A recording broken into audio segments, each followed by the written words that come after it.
نحمده ونصلي على رسوله الكريم أما بعد فأعوذ بالله من الشيطان الرجيم بسم الله الرحمن الرحيم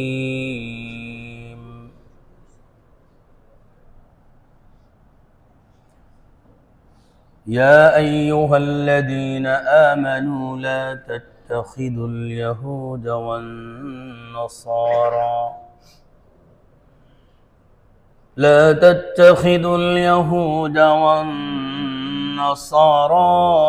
أولياء بعضهم أولياء بعض ومن يتولهم منكم فإنه منهم إن الله لا يهدي القوم الظالمين.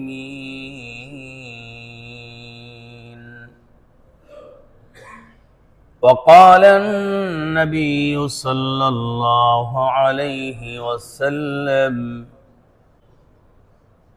خالف اليهود والنصارى من اتبع منكم فهو منهم أو كما قال النبي صلى الله عليه وسلم صدق الله مولانا العظيم وصدق رسوله النبي الكريم ونحن على ذلك لمن الشاهدين والشاكرين والحمد لله رب العالمين.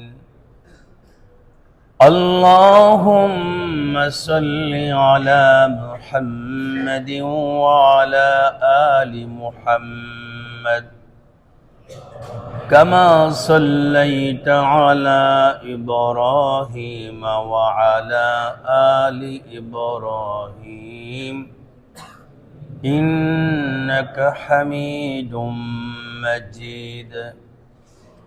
اللهم بارك على محمد وعلى آل محمد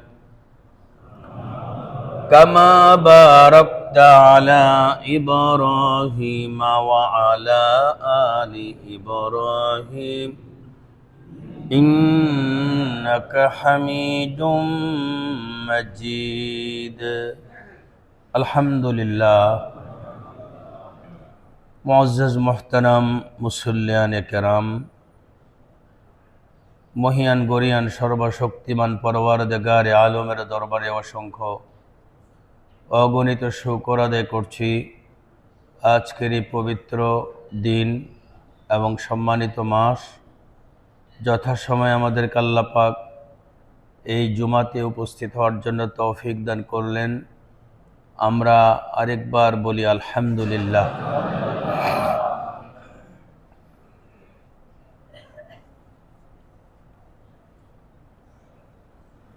আমরা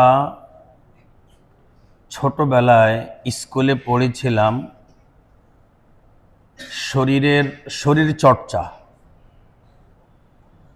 শরীর চর্চার অনেক গুণাগুণ আমরা জেনেছি এবং ছোটবেলায় অনেক খেলাধুলাও করেছি।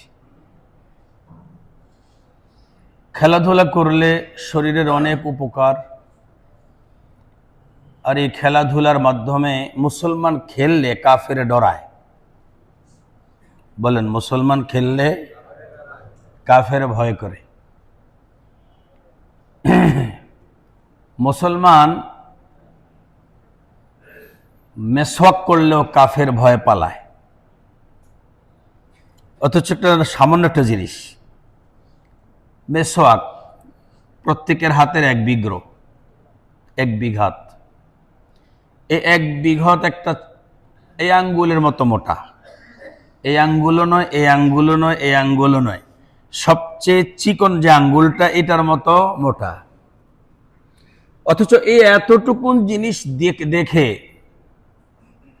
কাফেররা দেখলো যে মুসলমানরা মেসওয়াক করতেছে, ওরা বুঝে নাই, ওরা ভাবছে আরেকটা, যে আমাদেরকে খাওয়ার জন্য চাবায়া কামড়ায়া খাওয়ার জন্য দাঁত ধার দিতেছে। আল্লাহ কোরআনেও বলছেন যে তোমরা যদি খেলো, তোমাদের খেলাটা কাফেরদের ভিতরে সাংঘাতিক ভয় সৃষ্টি করে দিবে।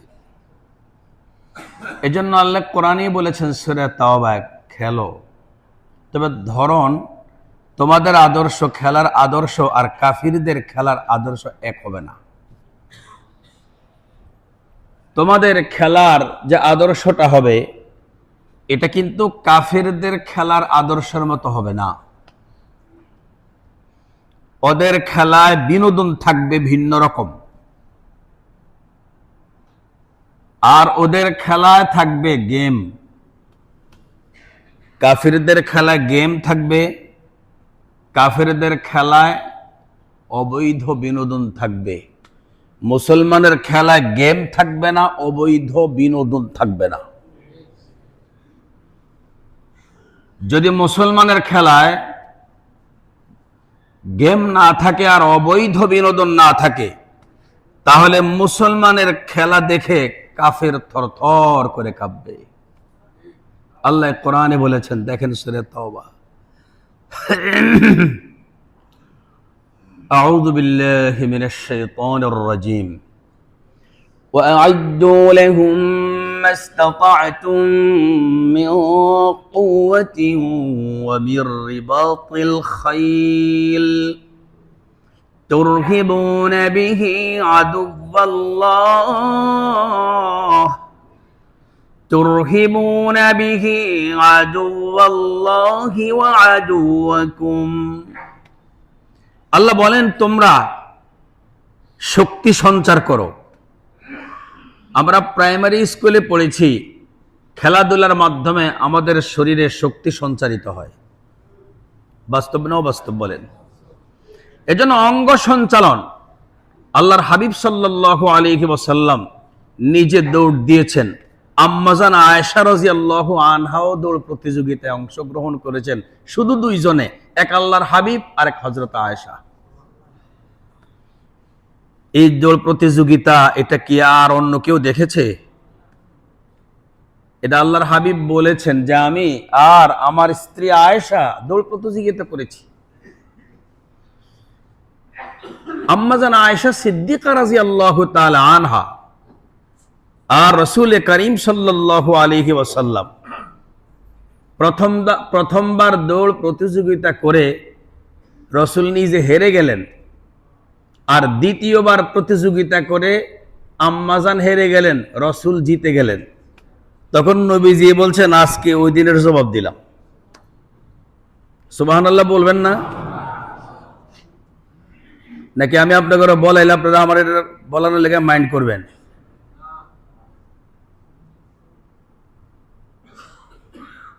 আল্লাহ কোরআনে বলেন, ওয়া'আইদ্দু লাহুম মাস্তাতা'তুম মিন কুওয়াহ, যথাসম্ভব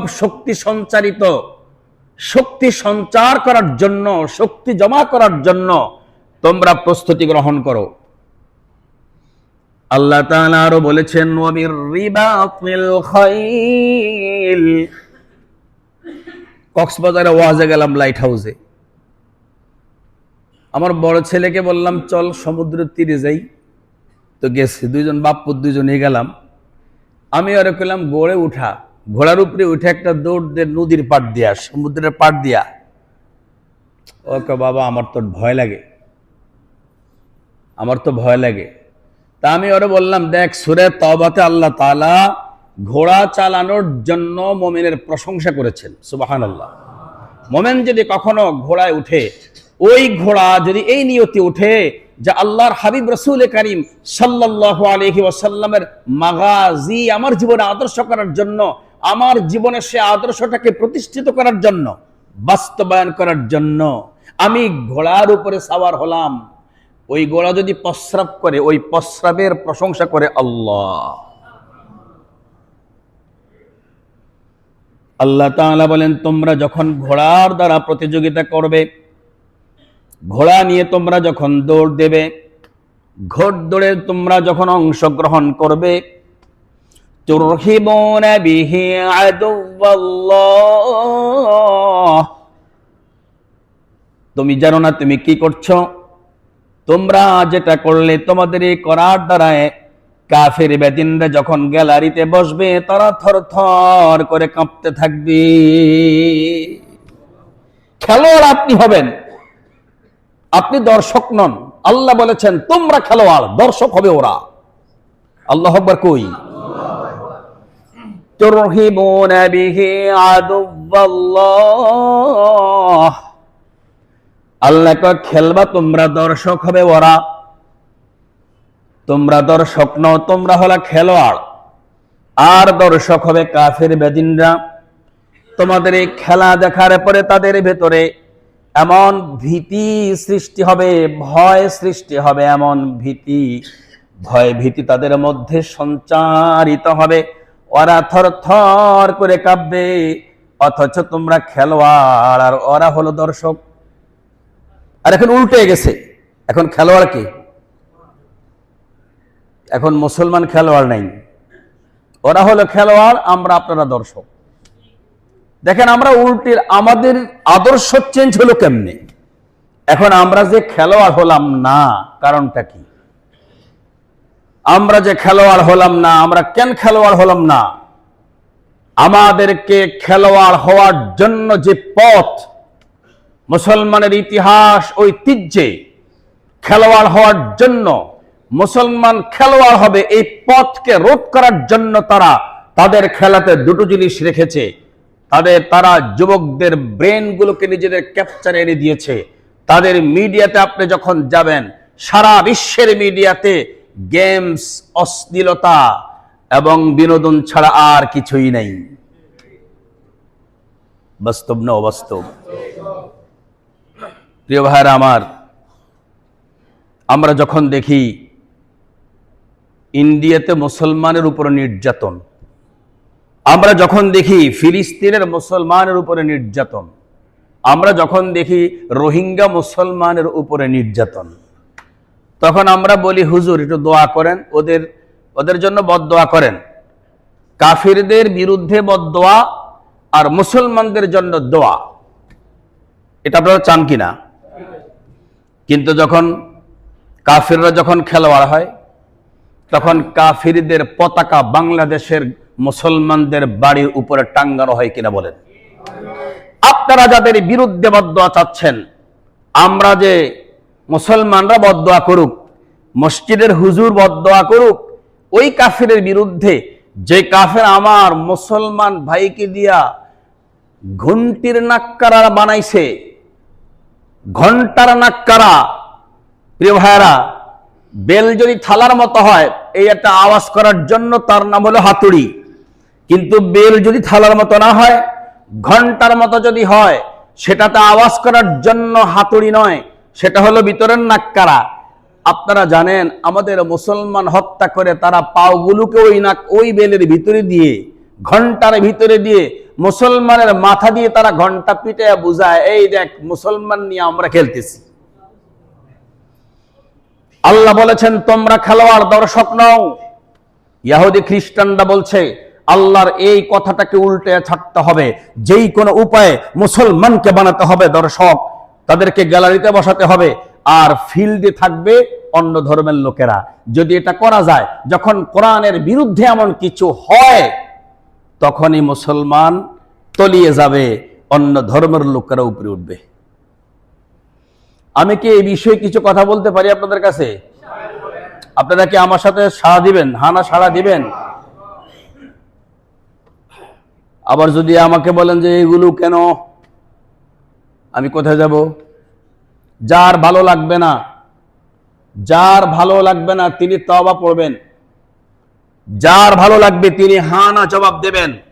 এটা যদি না দেন, তাহলে এই দেশের আল্লাহু আকবারের ধ্বনি আর বেশি দিন থাকবে না, কিয়ামত হতে বেশি দিন লাগবে না। প্রিয় ভাইরা, আমরা আজকে বিশ্বকাপ আমি তো মনে করছি আরো 1 মাস পরে শুরু হবে। একটু আগে সংবাদ পেলাম গতকাল থেকে নাকি শুরু হয়েছে। খেলোয়াড়কে মুসলমান। 1930 সাল থেকে বিশ্বকাপ শুরু হয়েছে, মুসলমান মনে হয় প্রত্যেকবারে জিতে আসতেছে। মুসলমানের ঘরে, মুসলমানের কাছে বিশ্বকাপ কাপ আছে মনে হয় কয়েকবারই পাইছে, মনে হয় একবারও কি পাইছে? কেন পায় নাই? ইহুদি আর খ্রিস্টানরা কখনো মুসলমানের হাতে কাপ দিবে না। কেন? ওরা তো খেলোয়াড় না। ইহুদি আর খ্রিস্টানদের সিদ্ধান্ত, মুসলমানকে কখনো খেলোয়াড় হতে দেওয়া যাবে না।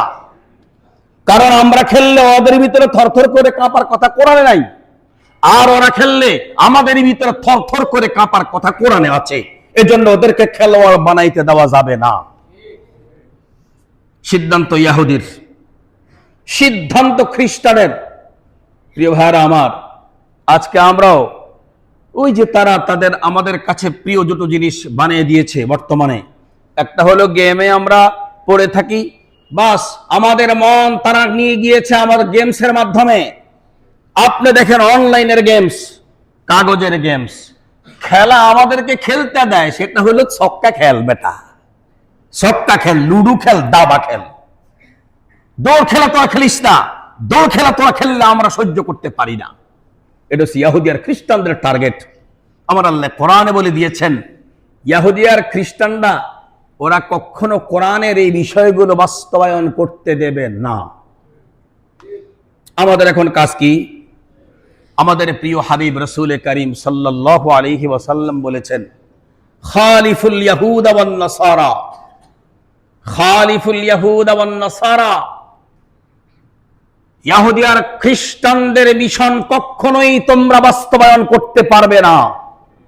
মানিত্তাবা মিনকুম ফাহুয়া মিনহুম, যারা বাস্তবায়ন নয়, ওদের ওই মিশনের পথে যারা হাঁটবে, আমি আল্লাহর হাবিব বলে দিলাম, কিয়ামতের ময়দানে আমার দলে তোমাদেরকে পাওয়া যাবে না। প্রিয় ভাইরা আমার, খেলা চলাকালীন সময় যারা গ্যালারিতে আছে, অল্পক্ষণের জন্য যদি খেলা অফ করা হয়, ভাই খেলা বন্ধ 5 মিনিট, ঠিক আছে ভালো। এই সময় যদি গ্যালারিতে মুসলমান থাকে, আর যদি মুসলমানকে আপনি জিজ্ঞেস করেন আপনি মরার পরে এই খেলোয়াড়দের সাথে পরকালে থাকবেন না মুহাম্মদ সাল্লাল্লাহু আলাইহি ওয়াসাল্লামের সাথে থাকবেন, মুসলমানরা কি বলবে? এই নামটা বলবে তো। আল্লাহর হাবিব বলেন, ও গ্যালারির উম্মত, আমি তোমারে জানায় দেই, তুমি এই গ্যালারিতে থাইকা কখনোই মুহাম্মদ সাল্লাল্লাহু আলাইহি ওয়াসাল্লামের সঙ্গে তোমার হাসন রসন হবে না। মান তাশাব্বাহা বিকওমিন ফাহুয়া মিনহুম। তোমার ছাদে যদি থাকে কোন রাষ্ট্রের, কোন দলের, কোন ধর্মের পতাকা, যেটি আমার ইসলাম ধর্মের নিজস্ব কোন পতাকা বর্তমানে বাংলাদেশে নাই, কিন্তু দেশীয় পতাকা আছে না নাই? আজকের লাল সবুজের পতাকা এটা ইসলামের পতাকা না হলেও এটা মুসলমানের পতাকা। এই পতাকার উপরে অন্য কোন পতাকা বাংলাদেশের কোন বাড়িতে লাগতে পারে না। যদি লাগে, আল্লাহর হাবিব বলেন, মান তাশাব্বাহা বিকওমিন ফাহুয়া মিনহুম। এক পতাকা উত্তোলন করার কারণে আমি পেয়ারে হাবিব রাসূল করিম সাল্লাল্লাহু আলাইহি ওয়াসাল্লাম বলছি, তোমার হাসর ও নাসর রাসূলুল্লাহর সাথে হবে না, তোর হাসর ও নাসর হবে তুই যার পতাকা বাড়ির উপরে টাঙাইছিস তার সাথে।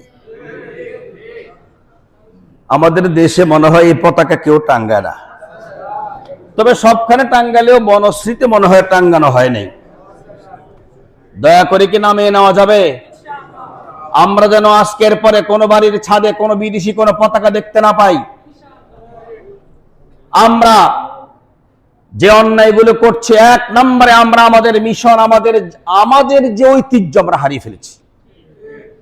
সাহাবায়ে কেরামের খেলার যে পাওয়ার ছিল, হযরতে খালিদ ইবনুল ওয়ালিদ রাদিয়াল্লাহু তাআলা আনহু এক খেলোয়াড় ছিলেন, সুবহানাল্লাহ। হযরত আব্দুল্লাহ ইবনে মুবারক রাহিমাহুল্লাহু তাআলা এক খেলোয়াড় ছিলেন। বেশি দিন আগে নয়, হযরতে হুসাইন আহমদ মাদানী এক খেলোয়াড় ছিলেন, শাহ কাশ্মীরি এক খেলোয়াড় ছিলেন। এই খেলোয়াড়দের ভয়েও হিন্দুস্তানের বিদুর্বীরা থরথর করে কাঁপছে। বাংলাদেশ থেকে ইংরেজ পালাইতে বাধ্য হয়েছে, বাধ্য হয়নি? কাসেম নানতবির খেলা, শাহ আব্দুল আজিজ মুহাদ্দিস দেহলভির খেলা। বাংলাদেশেও খেলা কম হয় নাই। আল্লামা মুফতি আমিনী রাহিমাহুল্লাহু তাআলা আনহুর খেলা, ভাঙ্গা গলার খেলা। বাংলাদেশেও আল্লাহর অশেষ কৃপায় সচক্ষে অনেক কিছুই দেখেছি, আলহামদুলিল্লাহ। সেজন্য মুসলমান খেলোয়াড় হতে হবে, দর্শক নয়। আমি গ্যালারিতে বসবো না, আমি ময়দানে নামবো। আমাকে ময়দানে নামতে গেলে কোনো উপায় আমাকে লক্ষ্য রাখতে হবে, আমি বিধর্মীদের সেই মিশন আমার মধ্যে চলে আসে কিনা। গেমস থাকবে না, অবৈধ কোনো বিনোদন থাকবে না।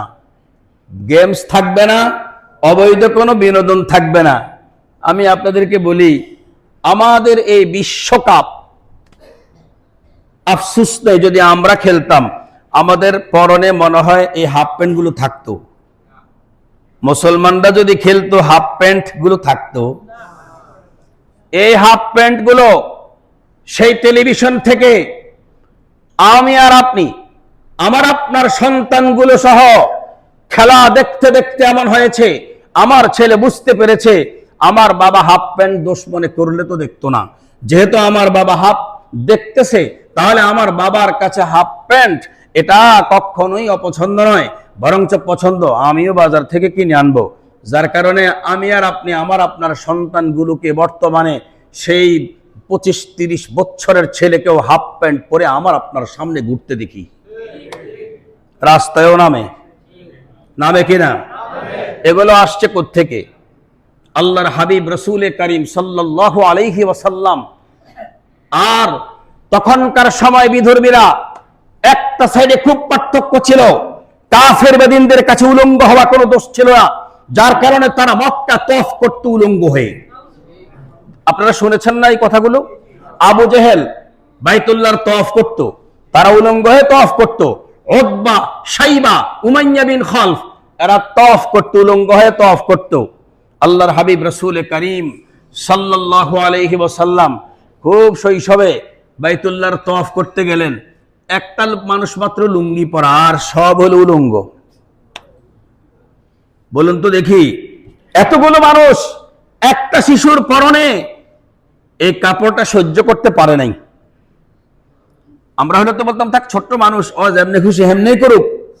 কিন্তু কাফেররা এটা সহ্য করতে পারে নাই। কাফেররা চিন্তা করতেছে, ছোট হোক আর যেমন তা হোক, আমরা সবাই উলঙ্গ, আর ও লুঙ্গি ফিন্দো নেই, ও লুঙ্গি পরা, আমরা সবাই উলঙ্গ, দেখতে ভালো দেখা যায় না, ওটাও খোলো। শুনেছেন না ঘটনা আপনারা? রাসূল করিম সাল্লাল্লাহু আলাইহি ওয়াসাল্লামের লুঙ্গি খোলার জন্য যখন যায়, নবীজিকে ধরার পরে নবীজি বেহুশ হয়ে যান। বেহুশ হইলে যা হয়, শরীর ছেড়ে দেয়, এটাকে ইস্তিরখায়ে মাফাসিল বলা হয়। শরীর ছেড়ে দিছে, নবীজি কাঁধে পড়ে গেলেন। সবাই মিলে চেষ্টা করলো, নবীর পরন থেকে লুঙ্গির ওই সাইডটা সরাইতে পারলো না, যেই পাশটা সেলাই ছাড়া ছিল। আমাদের লুঙ্গি তো সেলাই করা, তৎকালীন যুগে লুঙ্গি সেলাই করা ছিল না, এজন্য সেটাকে ইজার বলা হয়। আমি বুঝাতে পারলাম না আপনাদেরকে? বহু চেষ্টা করলেন, কাফের বেদিনরা বহু চেষ্টা করলো। আমার প্রিয় হাবিবের ওই সেলাইবিহীন যে অংশটুকুন, লুঙ্গির যেই জায়গাটা যেটা টেনে খুললে পরে নবী উলঙ্গ হবেন, সেই জায়গাটা সরাতে পারে নাই। নবীজির একটু বহন করে উপরে উঠাবে, তাও পারে না। আল্লাহ বলেন, ও রাসূল, সেই সময় আমি তো আপনাকে এখনো নবুয়ত দেই নাই, কিন্তু ফেরেশতা দ্বারা আপনি নবীর ইজ্জতকে আমি সেদিন আরো আগে থেকে দিয়েছি, যার কারণে হাজার হাজার ফেরেশতারা আপনার বডির উপরে এমন ভাবে চাপ দিয়ে রেখেছে, তামাম দুনিয়ার সকল কাফির বেদিন সেদিন একত্র হলেও আপনাকে সামান্য আলগি দিয়ে লুঙ্গি সরাতে পারত না। প্রিয় ভাইরা, আমরা সেই নবীর উম্মত হয়ে আজকে আমাদের এই উলঙ্গ হাফ প্যান্ট পরা খেলোয়াড় দেখার জন্য আমরা নিজের একটা বারও নিজকে চিন্তা করি না, আমি কোন আদর্শে আছি, কি দেখতে পাচ্ছি আমি, আমার বর্তমানে এই অবস্থাটা কেন, আমার ভবিষ্যৎ কি, একটু পরে আমার হবেটা কি? সূরা নূর খুলেন, পরিষ্কার দেখতে পাবেন। আল্লাহ, আমার নবী কোথায় আর আমরা কোথায়? আজকে আমরা শুধু নবীর দোহাই দেই। হ্যাঁ, আমরা সহিহ হাদিস মানি, আল্লাহ শুকর, অনেক ভালো কথা, কিন্তু এই আদর্শগুলো কোথায়? কারা এগুলো বাস্তবায়ন করবে? কারা এগুলো দেখবে? একজন বলে, হুজুর পোশাকেই কি সব ইসলাম? আমি বলি, জি, পোশাকেই সব ইসলাম। কারণ ইসলাম শব্দটাই আরেক অর্থে পোশাক। ইসলাম একটা পোশাকের নাম। আল্লাহ তাআলা পৃথিবীতে ইসলাম নামক পোশাক জারি পরাইছেন, এই পোশাকে তারা জান্নাতে নিয়ে আসছে। ইসলামের পোশাক যে পড়তে জেনেছে, আল্লাহ তারা জাহান্নাম থেকে হেফাজত করেছেন। ইসলামের পোশাক, ইসলাম নামক পোশাক যার গায়ে নাই, ও জান্নাতে যেতে পারে না। ইসলাম নামক পোশাক যার গায়ে নাই, ও জাহান্নাম থেকে বাঁচতে পারে না। ইসলাম শব্দটাই একটা পোশাক। পোশাক মানে, পোশাক হলো কোনো কিছু থেকে নিজকে বাঁচানো। আপনি টুপি পরেন কেন? আপনার মাথাকে ভিন্ন কিছু থেকে বাঁচানোর জন্য। আল্লাহর হাবিব রাসূল কারীম সাল্লাল্লাহু আলাইহি ওয়াসাল্লাম দুই সময় জীবনে টুপি ছাড়া করেন নাই। একটা হলো নামাজ, আর একটা হলো বাথরুমের ইস্তেঞ্জা। নামাজের সময় রাসূল পাক একদিন টুপি ছাড়া পড়েছেন, এমন হাদিস আমাকে কেউ কোনোদিন দেখাতে পারে না অতীতের 26 বছরে। আপনারা কেউ আশা রাখি পারবেন না, ইনশাআল্লাহ। পারলে আইনেন। আল্লাহর হাবিব জীবনে কোনোদিন নামাজ টুপি ছাড়া পড়েছেন, একটা হাদিস কেউ দেখাতে পারে নাই। বহুদিন বহু লোককে বলেছি। আর ইস্তিনজার সময় আল্লাহর হাবিবের বাথরুমের অভ্যাস। বাথরুমে যখন যাবেন, পয়গম্বর টুপি পরে যেতেন। আজকের বিজ্ঞান স্বীকার করে, মানুষ যখন বাথরুম করতে যায়, ইস্তেঞ্জা করতে গেলে প্রেসার ক্রিয়েট করে। এই প্রেসার ক্রিয়েটে অনেকে ব্রেন স্ট্রোক করে। আল্লাহর হাবিবের টুপি যদি মাথায় থাকে, ইনশাআল্লাহ আমি বিশ্বাস করি কখনোই বাথরুমে গিয়ে কেউ ব্রেন স্ট্রোক করবে না, ইনশাআল্লাহ। টুপির এত বড় বরকত। ওমর রাদিয়াল্লাহু তাআলা আনহুর যুগে হেরাক্লিয়াসের ইতালির রাষ্ট্রপতি হযরত ওমর রাদিয়াল্লাহু তাআলা আনহুর কথা শোনা মাত্রই তার পেটে কামড় দিত, মাথা ব্যথা উঠতো, আর থামতো না। দুই লোক পাঠাইছে হযরত ওমরের কাছে। ওমরকে বলল, আমাকে একটা তদবির দেওয়ার জন্য। তদবির, আমাকে তদবির দেওয়ার জন্য বলল।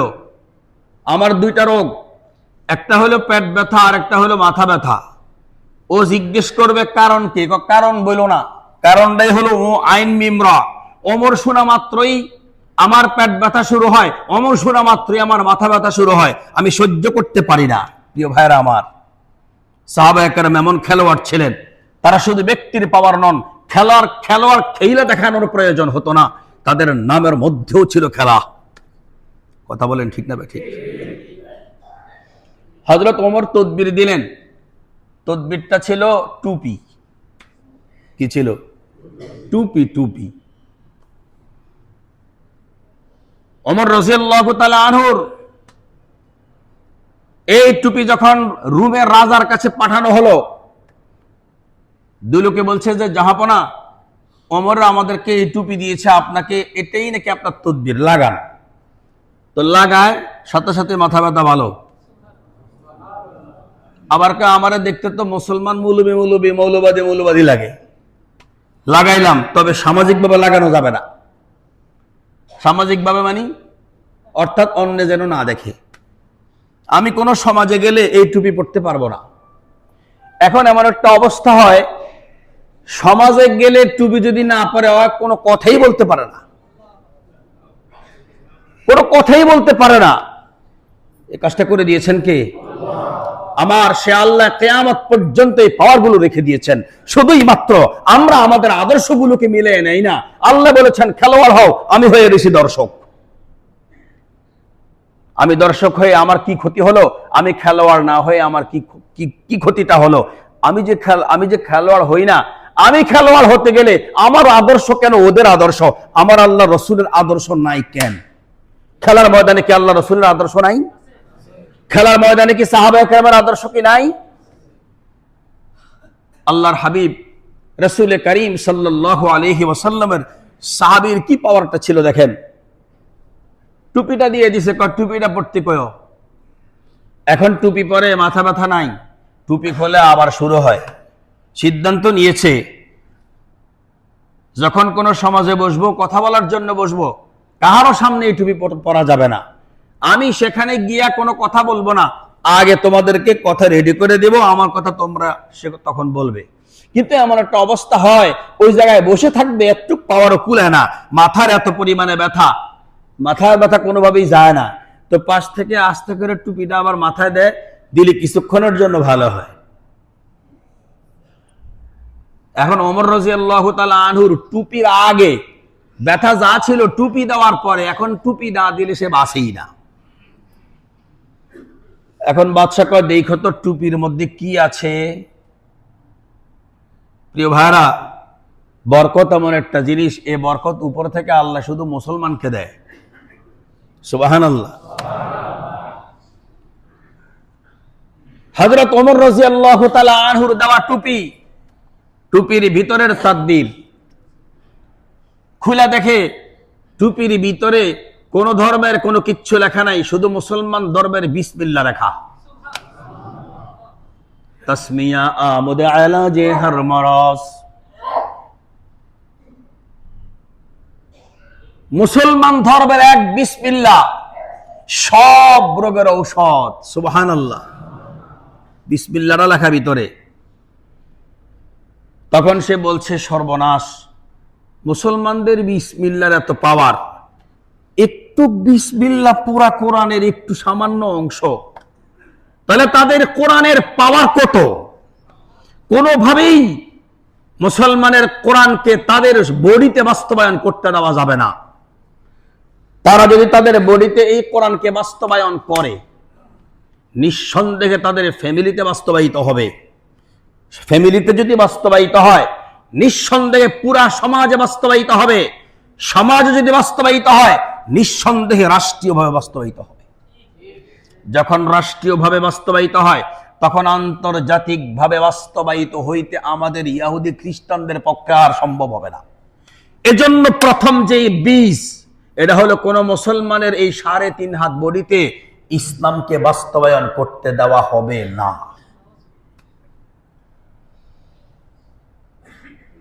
আমাদের কিছু ভাইয়েরা আছেন, ওই খেলাধুলা দেখলেও নিজেদের সময়টাকে কাজে লাগানোর জন্য একটা তসবিহ হাতে লয়।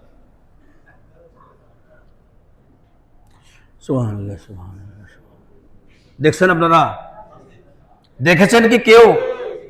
তার ব্যাপারে সূরা মুমিনুন আয়াত আছে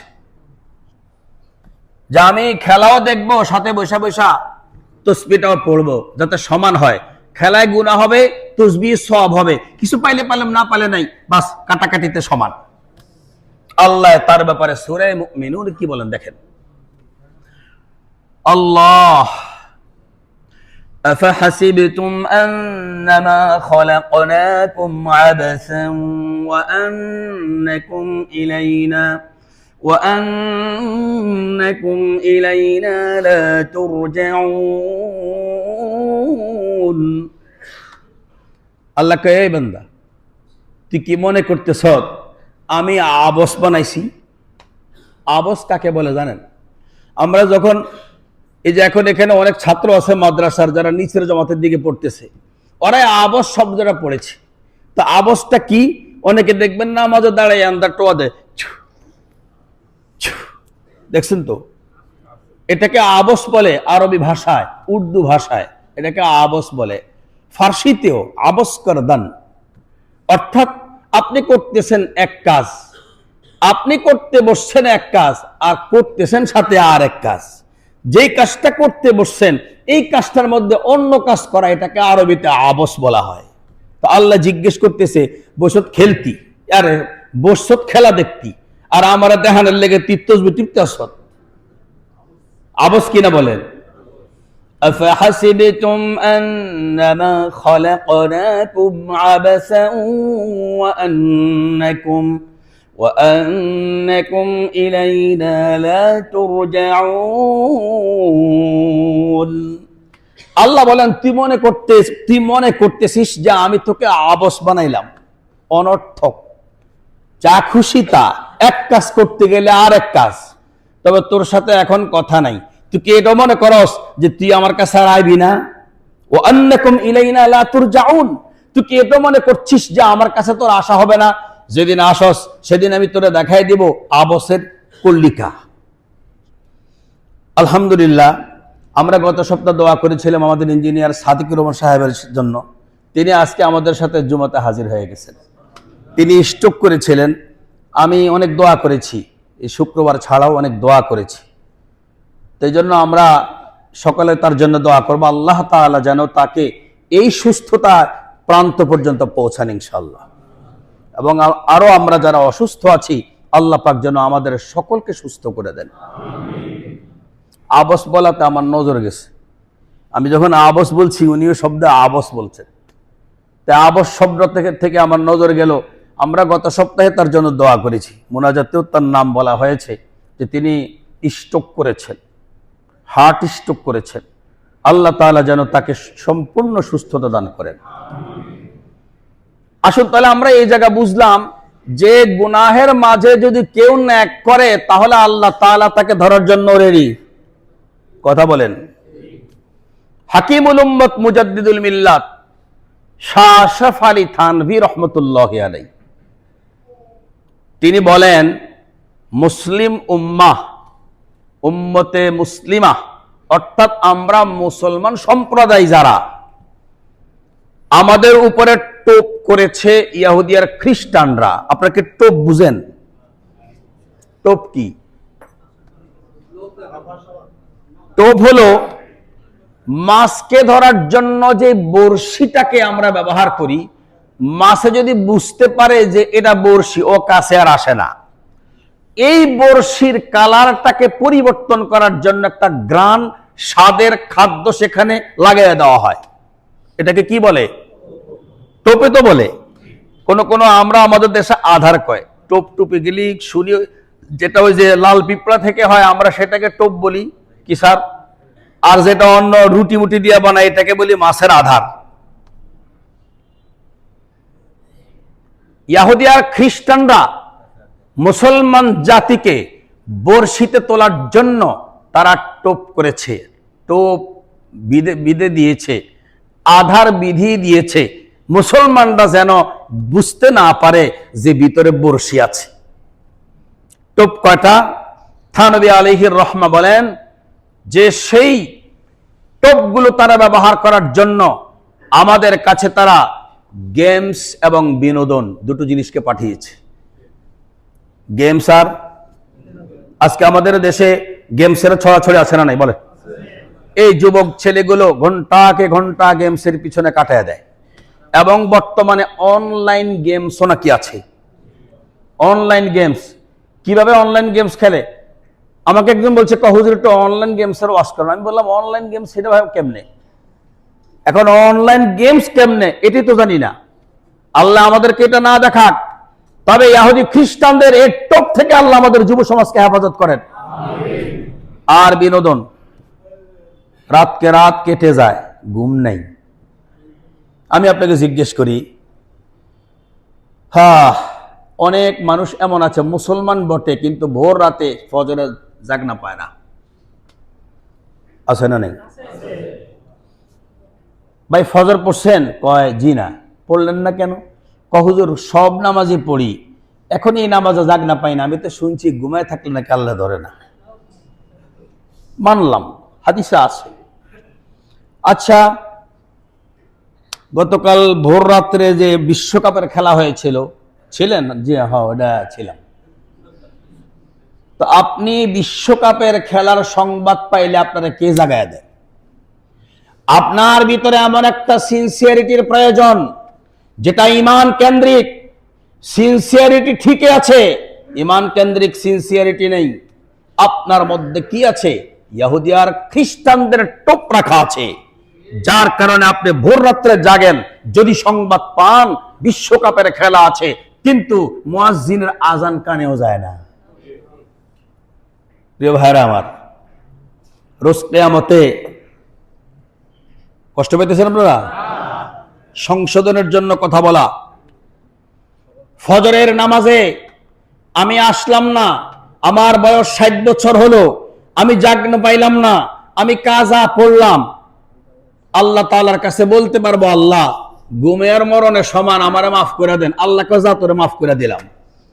কিন্তু যদি কোনোদিন এমন হয় ওই ফজরের টাইমে বিশ্বকাপের কারণে আমার বিশ্বকাপ মিস হয় নাই, সেদিন আল্লাহ তাআলা ডেকে বলবেন, এই বিশ্বকাপের খেলার চিত্র আয়, ও তুই দেখাই দে আমার এই বান্দা আমার নামাজের জাগনা পায় না, বিশ্বকাপের জন্য তারা কেউ ঘুম পাড়ে রাখতে পারে না। এমন হয় কি হয় না বলেন? প্রিয় ভাইরা আমার, সেদিন এটাকেই বলা কিয়ামতে মাফ করা হবে। সূরা আল কারিয়ার ভিতরে আল্লাহ তাআলা যে মাপের কথা বলেছেন, কি মাফ করা হবে? এক বান্দা ফজরের নামাজে উঠে নাই, উঠতে পারে নাই, সে যখন মাপবে আল্লাহ তাআলা তার কাজাটাকে আদায়ের মতো করে দিবেন, যদি নাকি তার কোনোদিন গুনাহের কাজে কোনোদিন জাগ্রত না হয়। কিন্তু যেই বান্দায় গুনাহের কাজে জাগ্রত হলো আর নেকের কাজে জাগ্রত হতে পারলো না, ওই দিন তার এই কাজাও কবুল হবে না। সেদিন পরীক্ষা করা হবে, তুই গুনাহের দাওয়াতে তোরে ঘুম পাড়ায় রাখা যায় না, ইবাদতের সময় তোরে ঘুম থেকে তোলা যায় না, তোর নিজের ভেতরে সে ইবাদতের মহব্বত অতটুকুন ছিল না, গুনাহের মহব্বত যতটুকুন ছিল। প্রিয় ভাইরা, আমরা আমাদেরকে যদি পরিবর্তন না করি, আল্লাহ কোরআনে বলে দিয়েছেন, ইন্নাল্লাহা লা ইউগাইয়িরু মা বিকাওম, ইন্নাল্লাহা লা ইউগাইয়িরু মা বিকাওমিন হাত্তা ইউগাইয়িরু মা বিআনফুসিহিম। আল্লাহ বলেছেন, যে জাতি নিজের ভাগ্য নিজে পরিবর্তন করতে চায় না, আল্লাহ তার ভাগ্যের পরিবর্তন করেন না। আমার ভাগ্যের পরিবর্তন আমাকে করতে হবে। আমি যদি আমার ভাগ্যের পরিবর্তন করতে চাই, আমাকে আস্থা লাগবে, আস্থা। আল্লাহর প্রতি আস্থা থাকতে হবে, পরকালের প্রতিও আস্থা থাকতে হবে। পরকালের প্রতি আস্থা যদি থাকে, তাহলে আল্লাহর প্রতি 100% আস্থা হওয়া আমার জন্য অটোমেটিক হয়ে যাবে। যে ব্যক্তির পরকালের প্রতি কোনো আস্থা নাই, তার আল্লাহর প্রতিও আস্থা হয় না, আল্লাহর প্রতিও তার আস্থা হয় না। প্রিয় ভাইরা আমার, আমরা এবার চিন্তা করে দেখব, আমরা তো অনেকে প্রশ্ন করি, হুজুর খেলাধুলা, আমি আপনাদেরকে শুরুই বলেছিলাম, আল্লাহ চাচ্ছেন আমি খেলোয়াড় হই, আমি কেন খেলোয়াড় নই? আর আমি যে খেলোয়াড় নই, মূলত আমি খেলোয়াড় নই কেন? এখন আমি নিজকে বিবেককে প্রশ্ন করব, আসলে এই জায়গাতে আমি দর্শক হব কিনা, আমি কি দর্শক হব নাকি হব না, আমার বিবেকের আমি প্রশ্ন করব। কাহারও প্রশ্ন করার দরকার নাই। অনেক ফতোয়া এমন আছে, ইস্তাফতি কলবাক, আল্লাহর হাবিব বলেছেন, তোমার দিল এই জায়গাতে মুফতি, ভিন্ন মুফতিকে জিজ্ঞেস করার দরকার নাই, তুমি তোমার দিলকেই প্রশ্ন করে দেখো, এই বিশ্বকাপের দর্শক তুমি হবা কিনা। এরপর আরো কথা, আমাদের এই সমাজে আজ থেকে 10 বছর আগে হাফ প্যান্ট পরা কোনো যুবক আমরা পাই নাই। গাছের গাছিকে দেখেছি কাঁচা দিয়েছে, কিন্তু তাকেও দেখিনি কখনো হাফ প্যান্ট পরে বাজারে গিয়েছে। কথা বাস্তব তো? আসলো কোত্থেকে এগুলো? আসলো কোত্থেকে? এগুলো মূলত সেই ইহুদি আর খ্রিস্টানদের থেকে আমাদের কাছে এই বীজ। আর এই বীজ আল্লাহর হাবিব রাসূল করিম সাল্লাল্লাহু আলাইহি ওয়াসাল্লামের আদর্শ, এটা একটা আদর্শ। আল্লাহর হাবিব বলেন, লা ইয়ানজুরুর রাজুলু ইলা আওরাতির রাজুল ওয়ালাল মারআতু ইলা আওরাতিল মারআহ। আমি জিজ্ঞেস করি আপনাদেরকে, একজন পুরুষ আর একজন পুরুষের সতরের দিকে তাকানো কি অনুমতি আছে? তাহলে আমি কেমনে খেলা দেখব? আমার খেলোয়াড় যারা খেলোয়াড় তারা তো সতর ডাকে না। মুসলমান খেলোয়াড় হলে তো সতর ডাকতো। আল্লাহর শুকর, আমরা আমাদের মুসলমান ছেলেদেরকে অনেক অনেক ক্ষেত্রে দেখছি, খেলতে গেলে আমরাও খেলেছি, তারাও খেলেছে, নামাজের সময় খেলা রেখে দিয়েছে। খেলা রেখে দিয়েছে, ইহুদি খ্রিস্টানরা সেই জায়গা থেকে টার্গেট করেছে, সর্বনাশ। খেলতে গেলে ওরা যদি এইভাবে খেলার সময়ে যদি বল ছুড়ে দেয়, রেখে যদি দেয়, তাহলে জীবনে কোনোদিন মুসলমান ছাড়া কেউ পাস করবে না। অতীতেও ঘটনা তাই ঘটেছে। বাস্তব কি অবাস্তব? বদরের ময়দানের দিকে তাকান, উহুদের ময়দানের দিকে তাকান, খন্দকের দিকে তাকান, বনু কুরাইজা, বনু নজির, বনু কাইনুকা, গজওয়াতু যাতুর রিকা, তবুক, যতগুলো যুদ্ধ হয়েছে আল্লাহর ডাকের সময় সালাতুল খৌফ পর্যন্ত সাহাবায়ে কেরাম পড়েছেন। সালাতুল খৌফ পড়তে গিয়ে ইচ্ছা করলে কাফেররা তখন তাদের উপরে অস্ত্র চালে কিছু করতে পারতেন। এত আস্থা তাদের আল্লাহর উপরে ছিল সাহাবায়ে কেরামের, যা আল্লাহর নামাজ পড়তে গেলে কাফেরদের অস্ত্র আমাদের গায়ে চলবে না ইনশাআল্লাহ। আরে ভাই, কি আজীব কারবার! আমাদের এই দেশে কারফিউর সময় এই ভোলায় বাড়ি আল্লামা সালাউদ্দিন সাহেব রহমতুল্লাহি আলাইহি লালবাগ মাদ্রাসার মুহাদ্দিস ছিলেন। 88 সালে কারফিউ হয়েছিল, অথবা তার 1-2 বছর আগে। কারফিউতে নিয়ম হলো কেউ ঘর থেকে বের হবে না। সালাউদ্দিন সাহেব ফজরের সময় নামাজে যাচ্ছেন, পুলিশ গুলি করতেছে, উনি মরে না, গুলি করতেছে বারবার। সালাউদ্দিন সাহেব কাঠে পড়ে যায় না।